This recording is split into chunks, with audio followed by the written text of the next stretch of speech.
ॾिसी रहिया आहियो सिंध ग्रीन न्यूज़। मां आहियां गुलज़ार मंचालियो। ख़बरुनि जो सिलसिलो जारी आहे। हाणे ख़बरूं शामिल कंदासीं।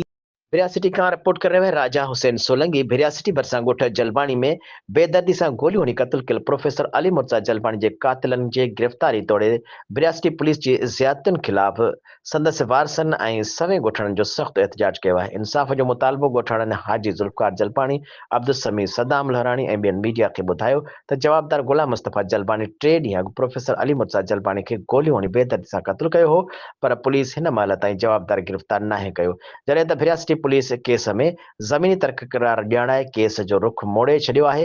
हुननि चयो त पुलिस असांजे मर्ज़ीअ बिना केस खे सिविल सोट में ॼाणायो आहे ऐं केस में दहशतगर्दी जा कलम नाहिनि लॻाया। पुलिस जवाबदार जी धुर बणिजी वई आहे। हुननि आला अख़्तियारनि DIG शहीद बेनज़ीराबाद, SSP नुसरत फिरोज़ ऐं ॿियनि खां मुतालबो कयो त वाक़ये जी शफ़ाफ़ इंक्वायरी करे जवाबदार गुलाम मुस्तफ़ा जलबाणी खे गिरफ़्तार करे इंसाफ़ फ़राहम कयो वञे।